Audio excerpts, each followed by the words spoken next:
Hi అన్న, నా పేరు నాని. మా ఊరు వచ్చేసి వినకొండ దగ్గర వైకల్లు పల్లెటూరు మాట.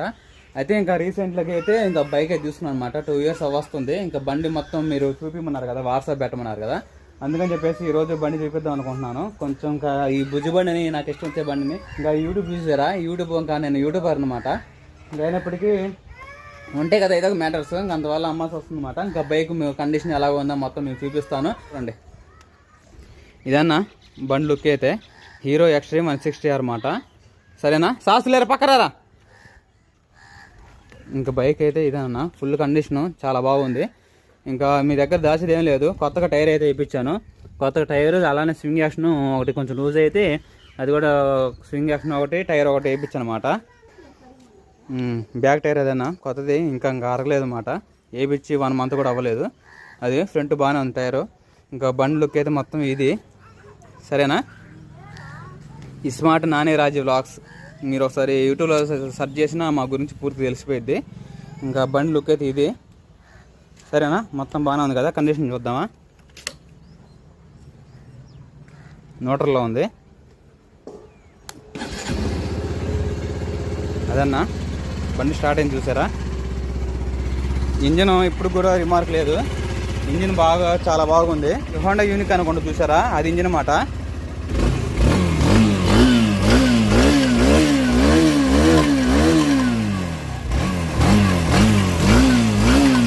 అది ఓకేనా. బండి లుక్ అయితే ఇది. ఇంజిన్ పవర్ కూడా చాలా బాగుంది కదా. అది మ్యాటర్ అయితే. ఇంకా సీట్ కవర్ ఉంది చూసారా, ఈ సీటు ఇంకా పాడవ కొత్తది అయితే నేను పాడవద్దని చెప్పేసి పైన ఇంకోటి వేయించాను అంతే. మనం తీపించుకుంటే ఇంకా కొత్తలా ఉంటుంది. సీట్ మాత్రం కొత్తదే. అంతా బాగానే ఉంది. సరేనా, ఇంకా లైట్లు అన్నీ పనిచేస్తూనే ఉంటాయి. ఇదిగోండి. తర్వాత వచ్చేసి ఇంక మీకు చూపించాల్సింది ఏముంది, అంతా చూపించినట్టే. ఇది నొక్కితే ఇంకా పెద్ద లైట్ వచ్చింది. 2 లైట్లు వచ్చినాయి. సరేనా, ఇంకా బైక్ వచ్చేసి 68,000కి అయితే ఇచ్చేద్దాం అని అనుకుంటున్నానండి. ఇంకా అది కూడా మన సబ్స్క్రైబర్లు తక్కువలోనే. ఇంకా ఇక్కడ వాట్సాప్ నెంబర్ అలానే స్క్రీన్ మీద ఇంకా కాంటాక్ట్ నెంబర్ ఇస్తాను, ఇంకా కాల్ చేయండి. ఇంకా దాన్ని బట్టి ₹1 అటు ఇటుగా మాట్లాడుకొని ఇంకా మన సబ్స్క్రైబర్లకి ఒక గిఫ్ట్గా ఇచ్చినట్టు ఉంటుంది. సరేనా, ఇంకా బైక్ ప్రైస్ వచ్చేసి 68,000. దాన్ని బట్టి మన ఫోన్ కాల్లో చూసుకొని ₹1 అటు ఇటుగా మాట్లాడద్దాం. హాయ్ అండి, అందరికీ. టైం వచ్చేసి 7:30 మధ్యలో అవుతుంది. సాయంత్రం పూట అయితే ఇంక ఇంట్లో పనులు మొత్తం అయితే చేసేసుకొని ఇంకా నేనైతే మినపప్పు అయితే నానబెట్టేస్తానండి మధ్యాహ్నం అయితే. ఇంకా అందుకని చెప్పేసి ఇంకా మినపప్పుతో ఇంకా ఆవిరికూడు ఇంకా చేయాలని చెప్పేసి అలానే ఇడ్లీకి కూడా పోసానండి. ఇంకా చూడండి మొత్తానికైతే బాగా చీడగా అయిపోయింది. నైట్ ఎక్కువ పగలు తక్కువ అనమాట. ఇంకా అందుకని చెప్పేసి పిల్లల కోసం బావ కోసం అని చెప్పేసి ఆవిరికూడు అయితే చేస్తున్నాను. ఇంక మేము 3 తిందామని చెప్పేసి ఇంక ఈ విధంగా అయితే మినపప్పు అలానే కొంచెం బియ్యం అయితే నానబెట్టేసి మొత్తం అయితే మిక్సీ పట్టేసుకున్నానండి. ఇంకా ఆ రకంగా మెత్తంగా అయితే పట్టేసుకున్న తర్వాత ఇంకా మిగతా ఈ కూడా ఉన్నాయి కదండి మినపప్పు అయితే, ఈ బియ్యం కలకుండా ఉన్నాయి. ఇంకా అవైతే ఇంక ఇడ్లీకి కూడా కలిపేయాలి. పిండి అయితే బాగా మిక్సీ పట్టేస్తూ ఉన్నాను. ఇంకా అలా మొత్తం మిక్సీ పట్టేసిన తర్వాత ఆడైతే ఇంకా ఆవిరికూడ చేసుకునే ప్లేట్స్ ఉన్నాయి కదండి, వాటికైతే ఇంకా ఆయిల్ కానీ నెయ్యి కానీ రాసేసుకొని ఇంకా పిండిలో కొంచెం సాల్ట్ వేసేసుకొని చేసేస్తున్నాను ఆవిరికూడ అనేది. ఇంకా అలా బెల్లం కానీ పంచదార వేసేసుకోవచ్చు. ఇలా మామూలుగా అయినా సాల్ట్ వేసి అయినా చేసుకోవచ్చు అండి.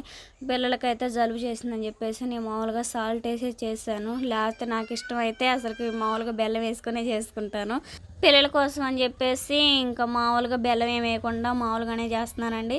ఇంకా వాటర్ అయితే కొంచెం లైట్గా కాగిన తర్వాత ఒక ప్లేట్లో అయితే ఇంకా ఆవిరికూడ ప్లేట్లో అయితే పిండి అయితే వేసేసుకొని కల కింద అయితే 2-3 సార్లు ట్రాప్ చేసేసి ఇంకా అలా ఆవిరికూడ దాంట్లో అయితే పెట్టేసుకొని ఆవిరి కాకుండా మూత పెట్టేసుకోవాలి. మినపప్పు మొత్తం అయితే మిక్సీ పెట్టేసిన తర్వాత రవ్వ కూడా శుభ్రం క్లీన్ చేసేసుకొని మొత్తం అయితే కలిపి పెట్టేస్తున్నాను. తెల్లవారిన తర్వాత అయితే ఉదయాన్నే చూడండి ఇంకెలా మంచు పట్టేసిందో. ఇంకా బాగా మనకి సూర్యుడు కూడా పైకి వచ్చాడు. మనకు అనేది ఎండ కూడా బాగా కాసిద్ది అనమాట ఇప్పుడైతే. మొత్తానికైతే ఇంకా అలా ఉదయాన్నే లేచేసి పప్పు అయితే పొయ్యి వేస్తున్నాను. కట్టెల పొయ్యి మీద అయితే మరో పక్క అయితే రైస్ అయితే ఉడుకుతూ ఉందండి. నేనైతే ఉదయాన్నే ఇంకా వేడి వాటర్ అయితే తాగుతున్నాను అనమాట. సాయంత్రం పూట తాగుతాను. ఇంక ఇలా ఉదయం లేవగానే వేడి వాటర్ తాగితే నాకు అనేది కొంచెం బాగుండిద్ది. టీ అలవాటు లేని వాళ్ళకి ఇలా వేడి వాటర్ అలవాటు అనమాట. ఇంకా రైస్ అయితే బాగా ఉడుకుతూ ఉంది కదా. నైట్ అయితే మనం ఇడ్లీ పిండి అయితే బాగా కలుపుకున్నాం కదండి. పిండి అనేది బాగా పులిసింది. బాగా గట్టిగా ఉండేలేకే నేనైతే కొంచెం వాటర్ పోసేసి మొత్తం అయితే కలుపుతూ ఉన్నానండి. మొత్తం కలిపేసిన తర్వాత ఇంక మనకి హోటల్ ఉన్నప్పుడు బాగా అయితే పెద్దది ఇంక ఇడ్లీ పాత్ర అయితే తీసుకొచ్చాడు కదా. ఇంక ఇంట్లో కూడా ఇంక అదే యూజ్ చేస్తున్నాను.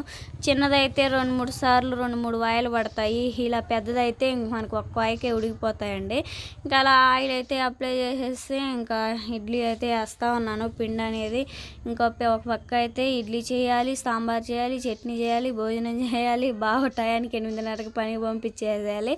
ఇంకా టైం వచ్చేసి ఇప్పుడు 6:30 అవుతుంది. త్వరగా అయితే మొత్తం ఇడ్లీ అయితే పొయ్యిన పెట్టేసుకొని కట్టెల పొయ్యి మీద అయితే పప్పు వేసేసాను. ఇడ్లీ అయితే పొయ్యిన వేసేసానండి. మరో పక్క అయితే కొబ్బరి చట్నీ కోసం అని చెప్పేసి కొబ్బరి అలానే ఇంక పచ్చిమిర్చి అయితే ఫ్రై చేసుకుంటూ ఉన్నాను. ఈలోపు అయితే మనకి ఇడ్లీ కూడా బాగా ఉడికినాయండి. ఇంకా ఇడ్లీ కూడా 2 నిమిషాలు అలా ఉంచేసి స్టవ్ ఆఫ్ చేసేయాలి. ఇంకా కొబ్బరి చట్నీలోకి అయితే కొంచెం జీలకర్ర అలానే అల్లం వేసి మొత్తం మిక్సీ పట్టేయాలండి. టేస్ట్కి సరిపడా కలుపు కూడా వేసి ఇంక ఇలా చట్నీ అంతా ప్రాసెస్ మీకు చూపించిందే కదా అని చెప్పేసి మొత్తం చూపించలేదు. ఇంకా అలా తాలింపు వేసిన తర్వాత అయితే చూపిస్తానండి.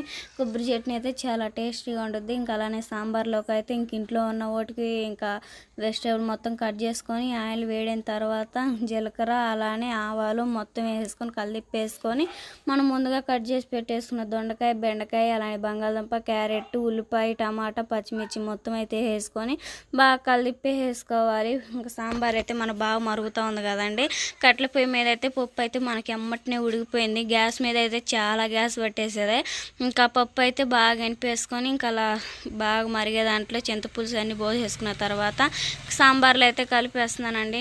సాంబార్ అయితే చాలా టేస్టీగా ఉంది. చూస్తుంటేనే బాగుంది కదా. ఇంక ఇడ్లీలోకి అయితే సాంబార్ బాగుంటుందని చేసేసాను. ఇంకా అంట్లు గుడ్లు మొత్తమే చేసుకొని ఇంకా పప్పు దించేసిన తర్వాత పిల్లలకైతే వాటర్ అయితే పొయ్యిన పెట్టేసాను. సరేనండి, ఇడ్లీ అలానే సాంబారు భోజనం అయితే చేసిన తర్వాత బావ అయితే ఇంకా చేనుకి వెళ్ళాడు కదండి.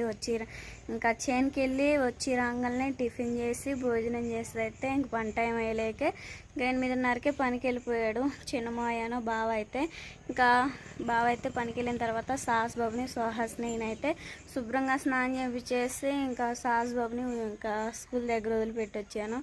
ఇంకా అలానే సుహాసిని కూడా నిద్రపుచ్చేసి నేను కూడా ఇడ్లీ తిని భోజనం చేసి ఇంకా అదే కాంబులేసి వచ్చేలేకే ఇంకా డాక్టర్లు వచ్చారండి చెకప్ చేయడానికి అయితే. అందుకని చెప్పేసి సుహాసిని తీసుకొని నా రిపోర్ట్లు మొత్తం తీసుకొని అయితే నేను చూపించుకొని వచ్చాను. అంతా బాగానే ఉందని చెప్పారు. బ్లడ్ మాత్రం కొంచెం తక్కువగా ఉంది. ఫుడ్ అనేది బాగా తీసుకుంటూ ఉండమ్మా, పాలు ఎక్కువ తాగుతూ ఉండని చెప్పారు. సరేనండి, జాగ్రత్తగానే ఉంటానని చెప్పేసాను. ఇంట్లో పనులు మొత్తం అయితే చేసేసుకున్నాను కదండి. ఇంకా సాయంత్రం పూట అంట్లు బట్టలు ఏమన్నా ఉంటే ఇంకా అవి కూడా చేసుకోవాలి. సాస్ బాబు వచ్చేలోకి ఏదో ఒకటి స్నాక్స్ చేయాలండి. ఇడ్లీ పిండి అయితే మిగిలింది ఉంది కదా, కోటలతో దిబ్బరట్టు కానీ పునుగులు కానీ ఏదో ఒకటి చేస్తూ ఉంటాను. తింటాడు. సాస్ బాబు వచ్చిన తర్వాత బాబు కూడా మధ్యాహ్నం భోజనానికి వస్తాడు. సరేనండి, ఇంట్లో పనులు మొత్తం చేసుకోవడం అయిపోయింది కదా. ఇక్కడ బావ కూడా పనికి వెళ్ళాడు. సుహాసిని కూడా నిద్ర పుచ్చేసి నేను కూడా ఇంకా కాసేపు ట్యాబ్లెట్లు వేసుకొని వీడియో ఎడిటింగ్ అవి చేసేసుకోవాలి. సరేనా, ఈ వీడియో కనుక మీకు నచ్చినట్టయితే ప్లీజ్ లైక్ అండ్ సబ్స్క్రైబ్ చేయండి. బాబా నెక్స్ట్ వీడియో మంచి వీడియోతో కలుద్దాం.